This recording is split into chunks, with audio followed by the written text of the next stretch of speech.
ସତ କହିବେ କେବେ ନା କେବେ ତ ତମ ମା ମାନେ ବି ଛୋଟବେଳେ ତମ ମାନଙ୍କୁ ଏଇ ଜିନିଷଟିକୁ ଚିକେନ କି ମଟନ କହିକି ତ ଠକେଇ ଦେଇଥିବେ।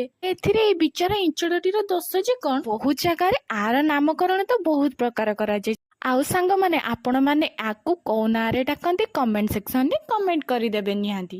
ବହୁତ ଲୋକ ତ କୁହନ୍ତି ୟାର ଟେଷ୍ଟ ବି ବିଲକୁଲ ନଥାଏ, ଆକୁ କାଠ ଫଳ ବୋଲି କୁହନ୍ତି, ହେଲେ ମତେ ତ ୟାର ଟେଷ୍ଟ ବହୁତ ଭଲ ଲାଗେ।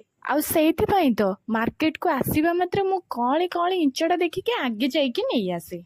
ଆଉ ତା ଛଡା ବି ଏଇ ସିଜନାଲ ଫଳ ପନିପରିବାରେ ହେଲ୍ଥ ବେନିଫିଟ୍ସ ତ ବହୁତ ପ୍ରକାର ରହିଛି। ଆଉ ଆଜି ମୁଁ ଆକୁ ଆମ ଗାଉଁଲି ଷ୍ଟାଇଲରେ ବନଉଛି।